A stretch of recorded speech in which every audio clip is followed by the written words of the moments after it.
hoje, amado, sobre um tema interessante e muito oportuno para os dias de hoje: conformar-se ou transformar-se. Eu quero abrir esse tema com a leitura do livro de Romanos, a epístola de Paulo aos Romanos, capítulo 12, versículo 2, que diz assim: e não vos conformeis com este século, mas transformai-vos pela renovação da vossa mente, para que experimenteis qual seja a boa, agradável e perfeita vontade de Deus. O apóstolo Paulo aqui ele está dizendo que para você experimentar a boa, agradável e perfeita vontade de Deus, você precisa se transformar. Você não pode se conformar com esse século, mas transformar-se pela renovação da sua mente. Ou seja, você não pode pensar como o mundo pensa. Quando ele fala, né, conformeis com esse século, ele está dizendo, não vos conformeis com o que é secular, com este mundo. Tá?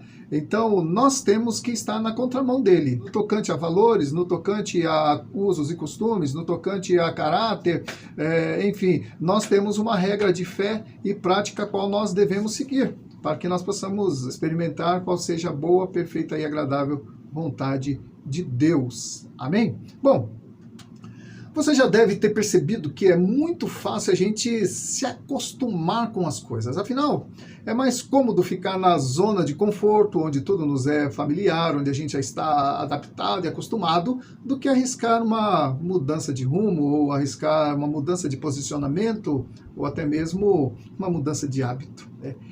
E é sobre isso que eu quero falar com você, porque de repente um hábito é uma palavra bonita para substituir o vício, porque quando a gente fala de vício, já pensa logo numa pessoa que é viciada em cigarro, viciada em drogas, viciada em álcool, né? Mas um hábito também, de repente, pode ser um vício. Sobre isso, eu quero considerar algumas questões com você à luz das Escrituras. A primeira questão, então, que eu quero discorrer com você é o perigo de se acostumar. Há um ditado interessante que diz que o pecado é como o perfume, você acaba se acostumando com ele. E isso é real também, né? Em todas as áreas, em todas as questões da nossa vida, né? Todo perfume que nós passamos, tempos depois, já estamos tão acostumados que a gente nem percebe mais a fragrância dele em nós, né? Outras pessoas percebem, mas a gente mesmo não percebe que a gente está perfumado.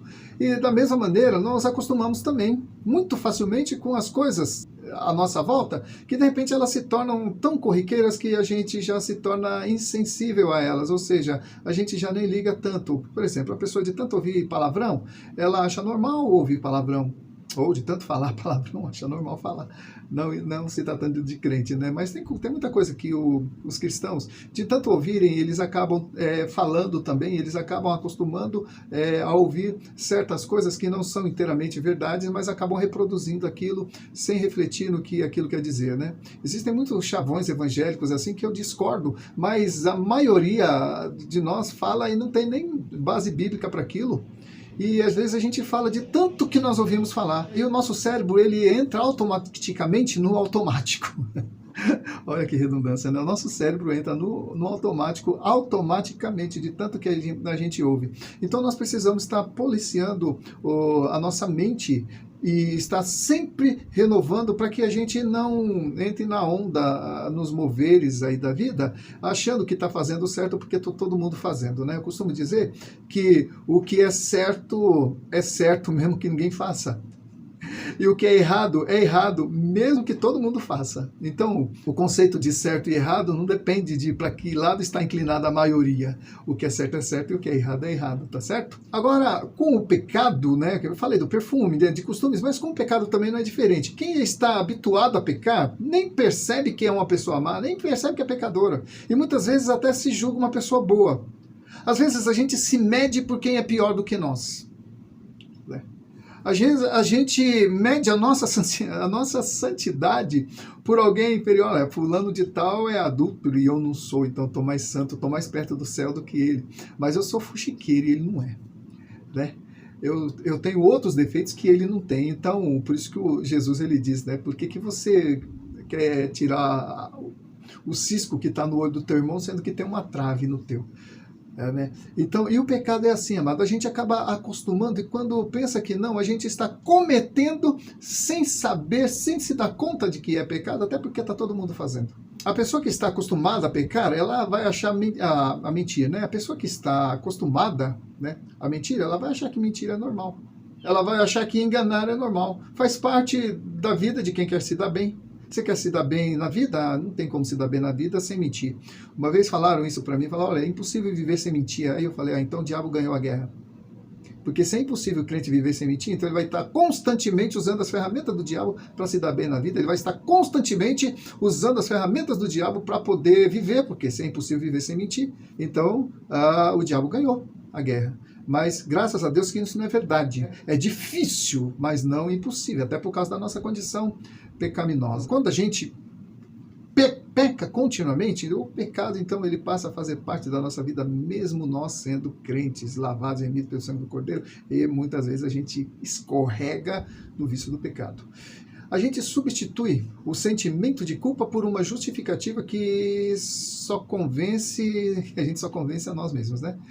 O que nos leva ao próximo ponto, que vai falar do aprisionamento voluntário. O que é aprisionamento voluntário? É a pessoa que tem o prazer em ficar presa.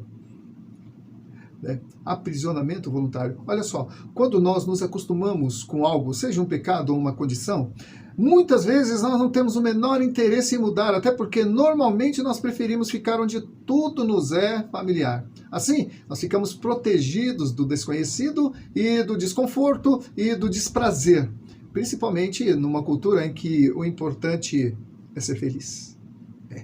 Nós vivemos uma cultura, amado, em que o mais importante é ser feliz. Então, se você não é feliz no casamento, você separa porque você quer ser feliz. E aí você deixa uma esposa infeliz, você deixa filhos infelizes, porque o importante é você ser feliz, né? É o hedonismo. E você pensa que isso está longe da igreja? Você pensa que isso está fora, nos arredores da igreja?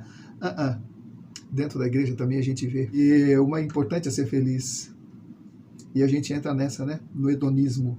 Quando nós nos acostumamos com algo que seja o pecado, uma condição, tal como eu falei, né? Então a gente inventa desculpas ou justificativas para aliviar o nosso sentimento de culpa, o nosso peso na consciência, e fala, não, todo mundo está fazendo, isso é normal, tá na moda, todo mundo faz, eu conheço o fulano de tal, que é filho de pastor, que faz, e aí a gente então arruma uma desculpa para fazer porque outros estão fazendo. Ela diz, né, então você vai cair num buraco porque o outro está caindo, né? Você vai se matar porque o outro está se matando? Não. Cada um tem que ter a sua mente ser orientada por ela e buscar sempre aquilo que é positivo para a sua vida, para que a sua mente seja cada vez mais renovada e fortalecida pela palavra de Deus. Por quê? Ao contrário disso, nós ficamos detidos numa prisão que muitas vezes nós podemos dominar. Olha, dominar uma prisão. Muitas vezes você está numa prisão que você pode sair, mas não quer. A pior prisão, amados, já dizem, não sei quem, mas eu já ouvi, é a prisão da alma.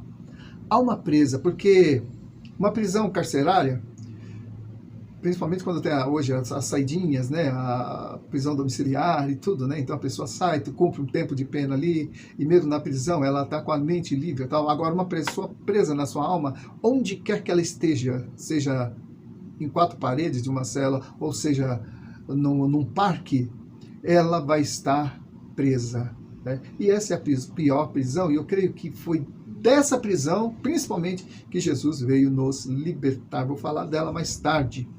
E essa prisão nós podemos chamar de conformismo, de você se conformar com o mundo, de você assumir a forma do mundo. Por quê? Porque na escola todo mundo fala dessa forma, então eu vou viver dessa forma. Na faculdade todo mundo pensa dessa forma, então eu vou pensar dessa forma. O posicionamento da maioria é esse, então eu vou me posicionar dessa maneira para não ficar mal diante do grupo, para não ser tido como esquizofrênico, ou que as pessoas possam me rotular e alguma coisa que eu não queira. Então, muitas vezes, para a gente ser bem aceito numa sociedade de pessoas aprisionadas, a gente se aprisiona também, sendo que Jesus nos libertou para que fôssemos livres dessas prisões da nossa alma. Muitas vezes, nós estamos presos com a chave da cela no nosso próprio bolso. A gente pode pegar a chave e abrir. Podendo ser livres, mas preferimos continuar presos. Olha só o que Jesus disse aos judeus, né? Jesus, ele disse certo dia aos judeus que haviam crido nele. Olha, judeus que haviam crido nele. E ele disse assim: se vós permanecerdes na minha palavra, sois verdadeiramente meus discípulos, e conhecereis a verdade, e a verdade vos libertará. Responderam-lhe: somos descendência de Abraão, e jamais fomos escravos de alguém. Eles esqueceram que foram escravos no Egito, né? E se esqueceram que foram escravos na Babilônia também. Bom, como dizes tu, sereis livres? Eles interrogam a Jesus. E Jesus então replicou-lhes: em verdade vos digo, todo que comete pecado é escravo do pecado. O escravo não fica para sempre na casa. O filho, sim, fica para sempre, mas o escravo não. Se, pois, o Filho vos libertar, verdadeiramente sereis livres. João 8, 31, 36. Jesus falando dos judeus que haviam crido na palavra dele, só que eles ainda não tinham entendido. Peraí, você está falando que a gente vai ser livre? Nós nunca fomos escravos de ninguém. Eles se esqueceram que, principalmente os judeus, né, tem um histórico de escravidão. E não foi só um nem dois, não. Tá? Mas, enfim, Jesus veio para libertar os cativos, dentre os quais eu e você fazemos parte, ou fizemos parte, né? E mesmo na época, interessante, né, a gente observar isso, porque mesmo na época de Jesus, tinha gente que estava aprisionada pensando que estava livre. Na verdade, muitas vezes, nossa prisão não está no presente, mas no passado. O que nos leva ao próximo ponto, que é vivendo o presente aprisionado no passado. Vivendo o presente aprisionado no passado. Nós não podemos esquecer o passado e nem devemos. É uma coisa que nós devemos sim fazer. É nos libertar das amarras deste passado. E nós podemos ver no exemplo de Israel, que quando eles estavam no deserto a caminho da Terra Prometida, eles já eram homens livres, eles já estavam livres do Egito, mas eles estavam presos ainda ao passado do Egito. Estavam tão acostumados com a vida de escravidão no Egito que, mesmo libertos de lá, qualquer problema que surgia no caminho para a terra de Canaã, eles sentiam saudades do Egito.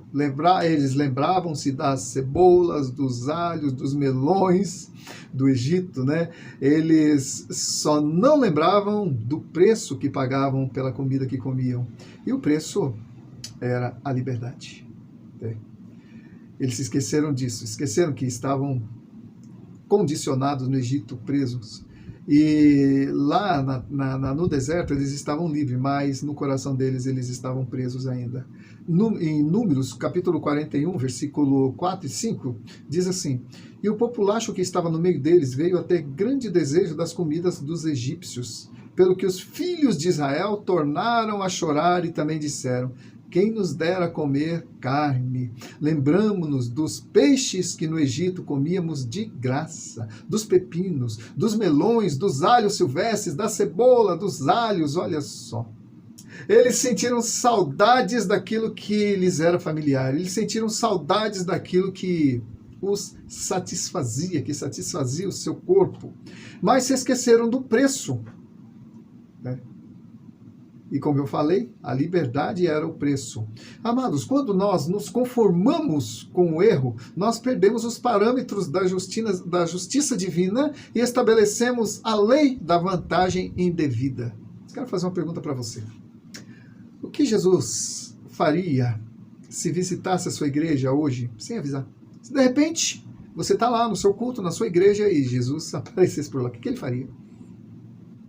Eu vou ler uma situação aqui para você mesmo fazer o julgamento. Em João capítulo 2, versículos 13 a 16, diz o seguinte: quando já estava chegando a Páscoa judaica, Jesus subiu a Jerusalém.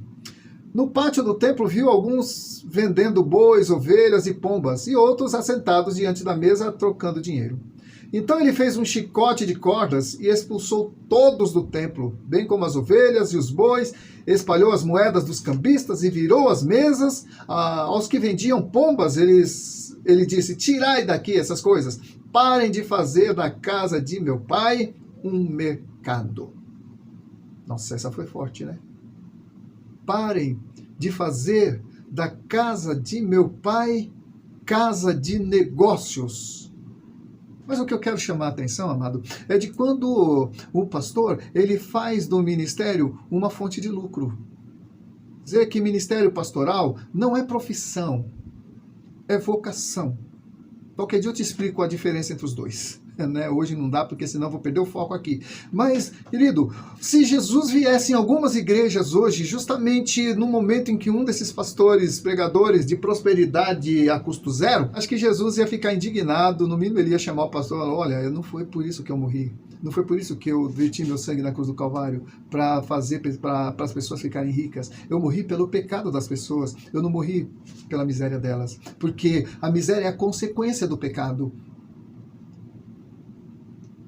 Jesus não morreu pela nossa pobreza, Jesus não morreu pelas nossas doenças, porque, entenda, as nossas pobrezas, diferenças sociais, vamos usar esse termo, né? As nossas doenças, elas são consequência do pecado. Então Jesus morreu pelos nossos pecados, pagou a penalidade dos nossos pecados e como consequência agora vem a cura e vem a provisão e a prosperidade. Eu costumo dizer, amado, que a prosperidade não é você ter muito, mas prosperidade é você ter o suficiente.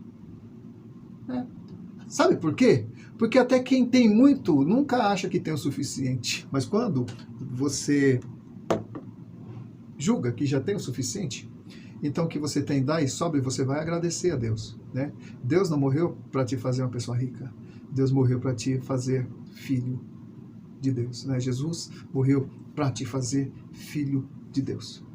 E Jesus, numa outra passagem a respeito do templo, né, quando ele faz aquele chicote e tal, ele diz assim, vocês fizeram da casa de meu pai casa de negócio, ou covil de salteadores, covil de ladrões. Jesus estava chamando aquelas pessoas de ladrões. Agora, por quê? Eles estavam vendendo.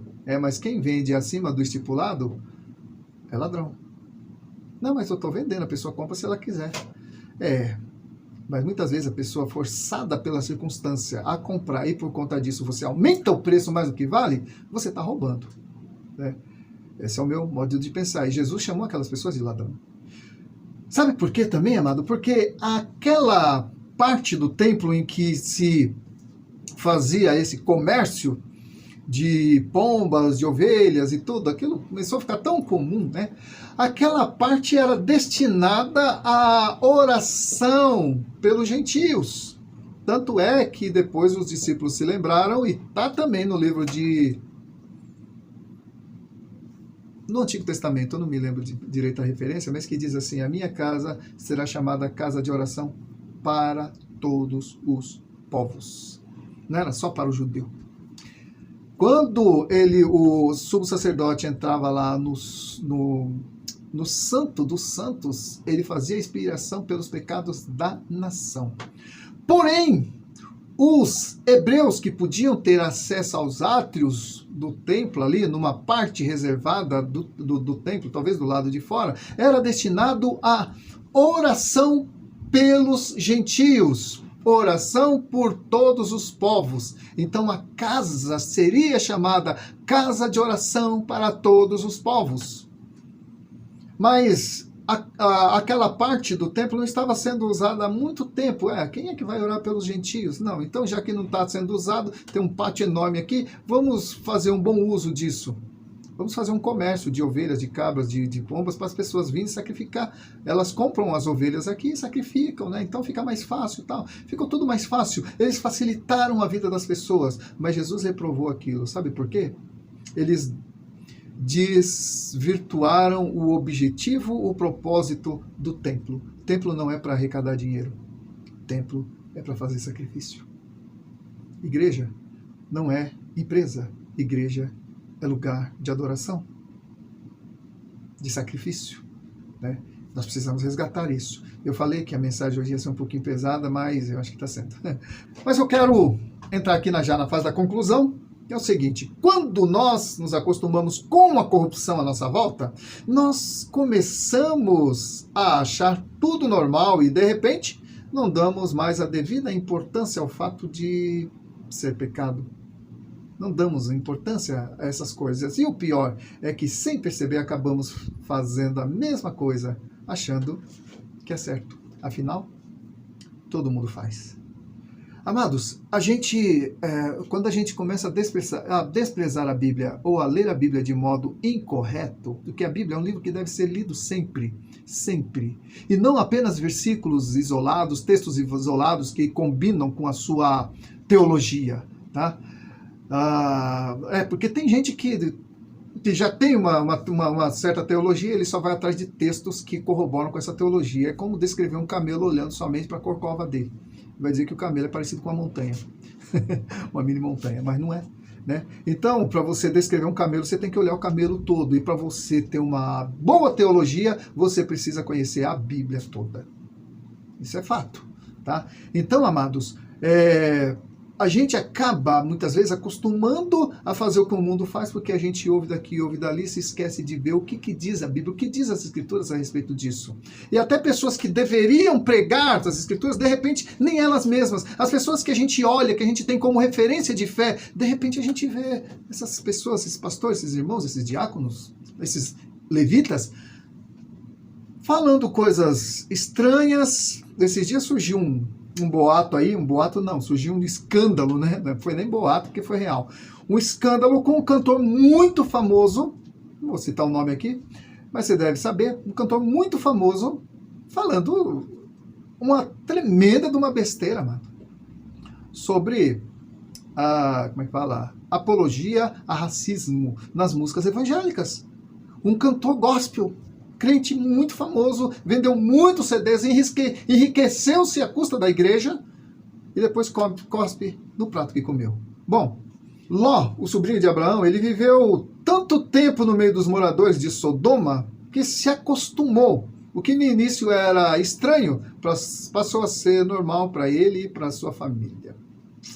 Você sabe por que a esposa de Ló olhou para trás quando não era para olhar? Porque ela sentiu falta, sentiu saudade, sentiu pena de estar deixando tudo aquilo, aquela vida que ela vivia, e agora ela está indo para um lugar que sequer sabia onde era, né? E ela então se transformou numa estátua de sal. Agora isso deixa uma advertência para nós, né? Esse é o perigo de olhar para trás. Cuidado, você não se transformar numa estátua de sal, né? É claro que isso não vai acontecer com você, mas a esposa de Ló, ela estava aprisionada numa condição. E ela então olhou para trás e ela não chegou ao destino que era para ter chegado, morreu no meio do caminho. E então, amados, quando nós nos acostumamos com as coisas do mundo, nós acabamos nos conformando com ele. Olha o que Deus fala em Jeremias 13:23. Pode o etíope mudar a sua pele ou o leopardo as suas malhas? Então podereis também vós fazer o bem, estando acostumados a fazer o mal. Isso é no Antigo Testamento, vai sair para nós hoje. E ainda, Isaías capítulo 5, versículo 20, diz assim: ai dos que ao mal chamam bem, e dos que ao bem chamam mal, que fazem das trevas luz e da luz trevas, e que fazem do amargo doce e do doce amargo. Ou seja, ai daqueles que invertem as coisas. O que é pecado, como eu falei, mesmo que todo mundo pratique. O que é certo mesmo que ninguém mais o faça. Jesus, quando ele veio, ele foi odiado pelos judeus. Os próprios judeus que deveriam crer nele foram quem o condenou. Por quê? Porque Jesus denunciava o pecado deles. Jesus fazia o que era certo. E eles estavam praticando uma religião completamente fora do padrão bíblico, mesmo para aquela época. Primeiro, que tinha 2 sumos sacerdotes. Só devia ter um. Por que as pessoas saíam de Jerusalém e iam para o Rio Jordão para ouvir as palavras de João, a pregação de João? Porque a pregação de João era genuína, não estava infectada com o religiosismo dos fariseus, dos saduceus, dos escribas, dos sacerdotes, da religião vigente ali em Jerusalém naquela época. E o próprio João Batista, que era filho de um sacerdote, porque Zacarias era sacerdote, preferiu exercer seu ministério no deserto. Porque ali ele poderia ouvir mais a voz de Deus do que a voz dos homens, porque a voz dos homens muitas vezes corrompem quando essas vozes não dizem o que Deus quer que elas dizem. O termômetro é para o médico, o que o GPS é para um viajante, o que a Constituição é para o advogado, assim é a Bíblia para o cristão. Então é isso, querido. Essa é a palavra que eu deixo para você. E aí, essa pergunta: você quer manter-se conformado com o mundo ou você quer transformar-se? Lembre-se que a transformação vai atrair olhares invejosos, olhares de julgamento, olhares de pessoas que não vão comungar mais com você porque você decidiu ser diferente. Mas é isso, amado. O cristão, ele sempre foi odiado, assim como Jesus, né? Foi odiado, sabe por quê? Porque ele fazia diferente do que fazia a maioria. Porque sempre a maioria estava errada. Jesus diz, né, que o caminho que conduz à vida é, estreito. Mas o caminho que conduz à perdição é largo e são muitos os que passam por ele. Então nós temos que ter o cuidado de não estarmos no caminho largo das facilidades, achando que Deus está abrindo as portas para nós, enquanto na verdade é o caminho largo e a gente está pensando que é o estreito. Jesus nunca alargou o caminho continua estreito. Amém? Que Deus te abençoe.